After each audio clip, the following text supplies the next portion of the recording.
ఇప్పుడు నా పెళ్లికి ఏం తొందర వచ్చిందమ్మా? బాగుందమ్మా. నువ్వేం చిన్నపిల్లవనుకుంటున్నావా? నీ పెళ్ళి అయిన తర్వాత వాసంత ఒకటి ఉంది. చూడమ్మా, పిల్లవాడు బాగానే ఉంటాడట. 30 ఏళ్ళు ఉంటాయట. రైల్వేలో ఏదో ఉద్యోగం చేస్తున్నాడట. 150 రూపాయలు తెచ్చుకుంటాడు. ఇంతకంటే మంచి సంబంధం మనకెక్కడ దొరుకుతుందమ్మా? పైవారం వాళ్ళు పెళ్లి చూపులకు వస్తున్నారు. భగవంతుడి దైవాలంతా కలిసి వస్తే వచ్చే నెలలోనే నీ పెళ్లి అయింది అనిపించుకోవచ్చు. వెరీ గుడ్ అమ్మా. అక్క పెళ్లి వెంటనే చేయాల్సిందే. అల్లుడు చదువుకున్నాడమ్మా? ఓ, అందంగా ఉంటాడా? నువ్వు చెబితే నేను నమ్మను. అల్లుడిని రమ్మను. అక్కకు తగిన వాడేమో నేను చూసి చెప్తాను. నువ్వును. అక్క అక్క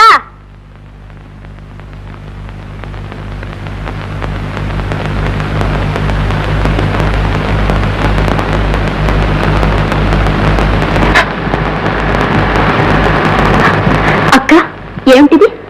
ఇంకా సిగ్గుపడి పెరుగెత్తుకొచ్చావని అనుకుంటున్నాను. ఎందుకీ కన్నీళ్ళు? ఏం లేదు వాసంతి. చూసావా, నాతో చెప్పనంటున్నావు. పెళ్లి చేసుకోవడం ఇష్టం లేదా? కాదు వాసంతి, ఆ సంబంధం నాకు ఇష్టం లేదు. ఇంతే కదా, ఇష్టం లేదని ధైర్యంగా చెప్పేస్తే పోతుంది. ఈ మాత్రానికి కన్నీళ్లు పెట్టుకోవాలా? అయ్యో అక్క, నువ్వు వట్టి పిరికిదానివే. చూడు, అల్లుడు ఎలా ఉండాలో చెప్పు. నీకు నచ్చిన వాడిని తీసుకొచ్చి పెళ్లి చేస్తాను. నాది పూచి. చెప్పక్క. నాతో చెప్పవు? నీతో కాక ఇంకెవరితో చెప్తానే? నేను చెప్పక్క. నేను ఒకరికి మనసిచ్చాను. ఓ, అసాధ్యురాలివే. నంగనాచిలా ఇంట్లోనే ఉంటూ ప్రేమించడం కూడా తెలుసన్నమాట. గుడ్ అక్క, నీ ప్రేమ ఫలిస్తుంది. నువ్వు కోరుకున్న పెళ్లే జరుగుతుంది. నాది బాధ్యత. వాసంతి, అవునక్క. ఇప్పుడు చెప్పు, ఎవరికి మనసిచ్చింది? ఎవరా అదృష్టవంతుడు? పోవే, చెప్పాలంటే సిగ్గేస్తుంది. ప్రేమించేప్పుడు ఎక్కడ పోయిందమ్మా ఈ సిగ్గంతా? పోవే. పోతానక్క. నువ్వు ఆయన పేరు చెప్తే నేను వెంటనే వెళ్ళి మిగతా ఏర్పాట్లన్నీ చేయవద్దు. చెప్పక్క. పేరు చెప్పను. కావాలంటే ఫోటో చూపిస్తాను. Very good. ఫోటో దాకా వచ్చిందా? అయితే ఇది చాలా ఘాటు ప్రేమే.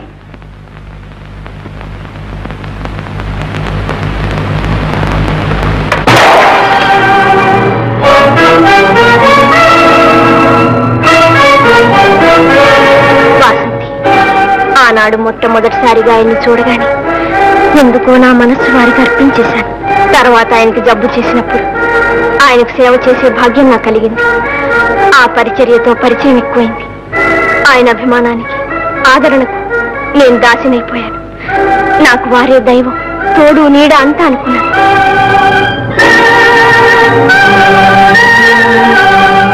అక్క, ఆయన నిన్ను ప్రేమిస్తున్నారా? ప్రేమిస్తున్నానని అనుకుంటున్నాను. వారు నన్ను కాదంటే ఇక నాకు జీవితమే లేదు. ఈ ఒక్క కోరిక భగవంతుడు తప్పకుండా నెరవేరుస్తాడని ఆశతో బ్రతుకుతున్నాను. ఆ ఆశ నిరాశ అయిపోతే నా హృదయం బద్దలైపోతుంది.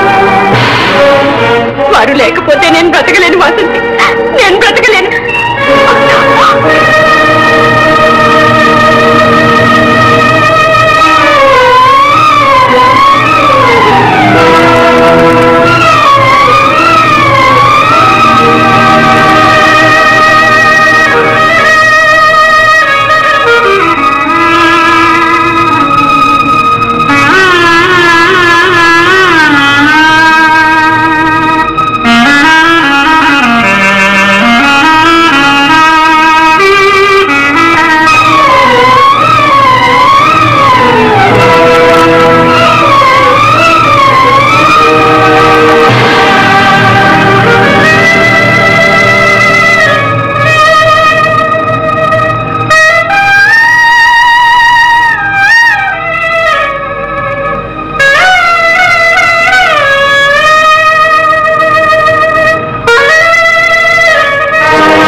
ఈయనే నీకు భర్త అవుతారు. ఏ కష్టానైనా సరే ఎదుర్కొని భగవంతుడు సాక్షిగా ఈ పెళ్లి నేనే జరిపిస్తాను. వాసంతి, విచారించకక్క, విచారించకు.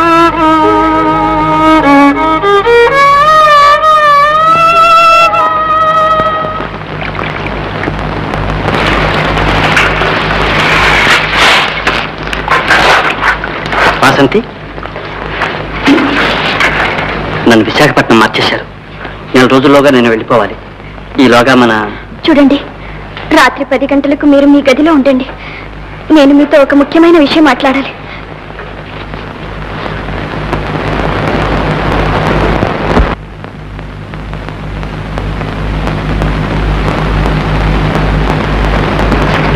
వాసంతి, నీకోసమే ఎదురు చూస్తున్నాను. వాసంతి, ఏదో ముఖ్యమైన విషయం మాట్లాడాలన్నా? మన పెళ్లి సంగతే? కాదు, అక్క పెళ్లి సంగతి. ఓహో, మీతో ఆలోచించి నిర్ణయించాలని వచ్చాను. నాతోనా? సంబంధం చూశారా? చూశాను. ముహూర్తం కూడా నిశ్చయమైందా? అవుతుంది. పెళ్లి కొడుకు ఒప్పుకుంటే. ఏ, ఇంకా ఒప్పుకోలేదా? ఇంతవరకు అడగలేదు. ఇక అడిగి తెలుసుకోవాలి. భాస్కర్, మా అక్కని గురించి మీ అభిప్రాయం? నా అభిప్రాయమా?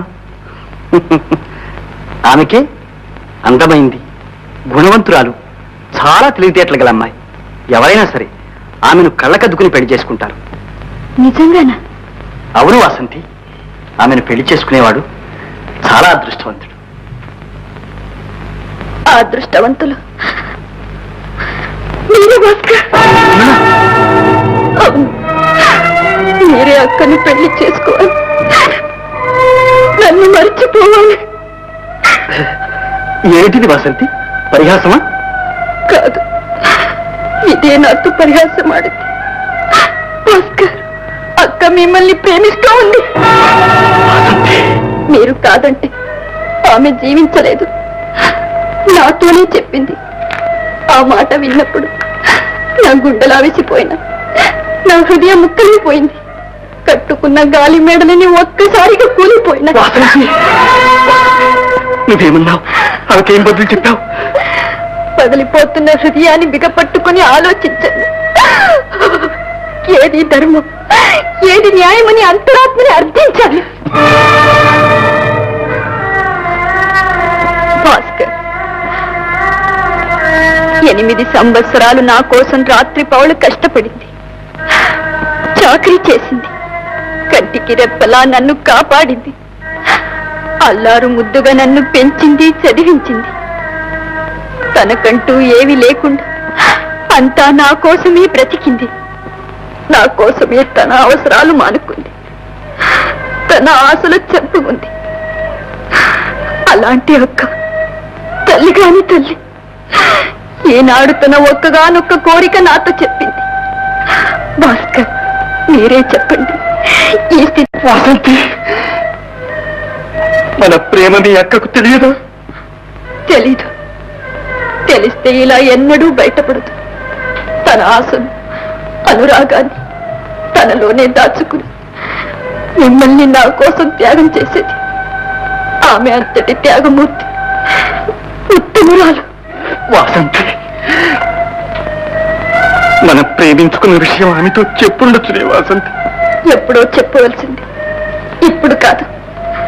మనసు విప్పి తన కోరిక నాతో చెప్పుకున్నప్పుడు నేను మన సంగతి చెప్తే నన్ను ఏమనుకుంటుంది? తనకడ్డు వచ్చాననుకోదు, కొత్త దూరాలను అనుకోదు. వాసంతి, అయితే ఏమని నిర్ణయించావు? నా ప్రాణ కన్నా ఎక్కువగా ప్రేమించుకున్న మిమ్మల్ని, నా హృదయంలో దాచుకుని పూజించుకుంటున్న మిమ్మల్ని మా అక్కకే సమర్పించడానికి నిర్ణయించుకున్నాను. వీల్లేదు వాసంతి, వీల్లేదు. అలా జరగడానికి వీల్లేదు. నీ నిర్ణయానికి నేను ఒప్పుకోలేదు. ఇది విడిచి నేను ఒక్క క్షణం కూడా జీవించలేదు. నా హృదయాన్ని నువ్వే కదిలించావు, ఈ అనురాగానికి నువ్వే అంకురం వేశావు. పెంచిన ప్రేమను తుంచి వేయకు వాసంతి. ఎన్నో ఆశలతో నిర్మించుకున్న మన ప్రేమ మందిరాన్ని చేతులు కూలతోస్తావా? నన్ను అన్యాయం చేయకు వాసంతి, అన్యాయం చేయకు. విధి బలీయమైంది. దాని చేతుల్లో నా లేత హృదయం చిక్కుపడింది, చెదరి చిన్న భిన్నమైపోయింది, అనురాగం అణగారిపోయింది. ఇప్పుడు నేను జీవచ్చువాని, నిర్జీవమైన శిలను, ప్రాణం తప్ప అన్ని పోగొట్టుకున్న నిర్భాగ్యురాలి. భాస్కర్, ఇక నన్ను మరచిపోండి, అక్కను చేరదీయండి. ఆమెకు నేను మాటిచ్చాను, దయచేసి నా మాట నెరవేర్చండి. అయితే నాకు ఇచ్చిన మాట, చేసిన ప్రమాణం ఏం కావాలి? అక్క కోసం అన్ని త్యాగం చేయడానికి సిద్ధమయ్యాను. వాసంతి, నీ అక్క కోసం నువ్వు త్యాగం చేయడం ధర్మం, కానీ నేనెందుకు చెయ్యాలి? నాకే అవసరం? అవసరం లేదు, కానీ ఇక నేను మీకెలాగూ దక్కను. ఏ పరిస్థితిలోనూ మిమ్మల్ని భర్తగా స్వీకరించలేను. నన్ను మరిచిపోవడానికి మీరు ఎవరో ఒకరిని పెళ్లి చేసుకోవడం తప్పదు. ఆ ఎవరో ఒకరు మా అక్కే ఎందుకు కాకూడదు? అవకాశం మా అక్కకి ఎందుకు ఇవ్వకూడదని మిమ్మల్ని యాచిస్తున్నాను. భాస్కర్, మా అక్కకు సంతోషంతో పాటు నాకు ఆత్మతృప్తిని కలిగించమని మిమ్మల్ని బ్రతిమాలుకుంటున్నాను. వాసంతి, ఈ బాధ్యత నేను వహించలేను, బాధ భరించలేను. మీరేగా ఎన్నోసార్లు అన్నారు, ఎంతటి బాధ నేను సహించే ధైర్యం ఉండాలని. అందుకని అనురాగాన్ని, ఆనందాన్ని, ఆశల్ని నాశనం చేసుకోవాలా? ఆశలను త్యజించి ఆదర్శాల కోసం జీవించేది ఆడది. ఆ స్త్రీ జాతిలో నేను పుట్టాను. ఆ జాతి గౌరవాన్ని నిలబెట్టవద్దా? వాసంతి, వాసంతి. భాస్కర్, నా ఈ ఒక్క కోరిక నెరవేరిస్తే జీవితాంతం వరకు మిమ్మల్ని స్మరిస్తూ ఉంటాను, పూజిస్తూ ఉంటాను. ఆ పవిత్ర స్మరణతో నేను మరణిస్తాను. చెప్పండి, ఒక్క మాట చెప్పండి, సరేనండి. వాసంతి, నన్ను ఇలా చిత్రవతి చేయకు వాసంతి. నా కన్నీటితో మీ పాదాలు కడుగుతాను. మీ అనురాగం నిజమైతే, మీ హృదయంలో దయా దాక్షిణ్యం ఉంటే, నాశనమైపోతున్న మా కుటుంబాన్ని కాపాడండి భాస్కర్, కాపాడండి. వాసంతి,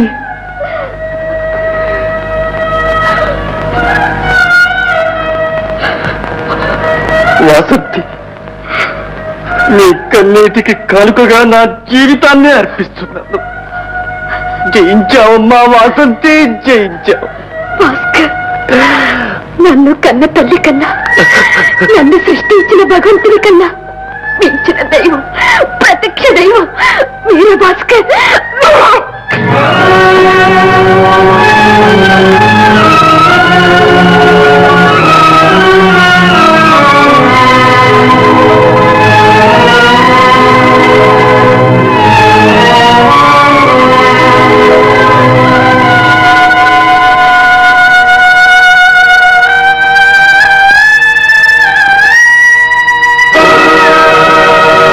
చూస్తున్నావమ్మా?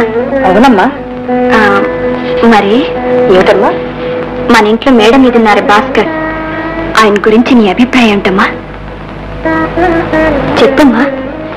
ఆ అబ్బాయికి అమ్మా బంగారు కొండ. ఆ బంగారు కొండకు అక్కనిచ్చి పెళ్లి చేస్తే ఆ అబ్బాయి ఒప్పుకోవద్దమ్మా. అక్క చాలా అదృష్టవంతురాలమ్మా, అందుకని తప్పకుండా ఒప్పుకుంటారు. అడిగి చూద్దామమ్మా. అదిగో ఆయనే వస్తున్నారు, నువ్వు అడగమ్మా. బాబు, ఒకసారి ఇలా వస్తావు? ఏమ్మా? కూర్చో బాబు. ఏం లేదు, ఢిల్లీలో మీ మేనమామ గారు ఉన్నారన్నావు కదూ, ఆయన అడ్రస్ కాస్త ఇస్తావు? ముందు ఈయన అభిప్రాయం తెలుసుకుని కాదమ్మా మనం ఆయనకి రాయాలి. అభిప్రాయం అదేనండి, మీరు మా ఇంటి అల్లుడు కావాలని, పెద్దల్లుడు కావాలని మా అమ్మ ఆశ. మా అక్క గీతని పెళ్లి చేసుకోవడానికి ఇష్టమేనా అని అడుగుతూ ఉంది. మొహమాటం లేకుండా మనసులో ఉండేదేదో చెప్పు నాయనా. మా అక్క అందమైంది, గుణవంతురాలు, తెలివితేటలు గల అమ్మాయి. మరి ఏమీ ఆలోచించకుండా సరేనండి. ఏం నాయనా అలా మౌనంగా ఉన్నావు? మౌనం అర్థాంగీకారమమ్మా. ఆ మాట కాస్త ఆయన నోటితోటే చెబితే మిగతా సగం కూడా పూర్తవుతుంది కదమ్మా. చెప్పండి సార్, చెప్పండి. మీ ఇష్టం అమ్మా, మీ ఇష్టం. అమ్మా, మిగతా ఏర్పాట్లని వెంటనే చేసేద్దాం. సరేనమ్మా. నువ్వు నిజంగా అదృష్టవంతరాలు యొక్క మనసారా అభినందిస్తున్నాను.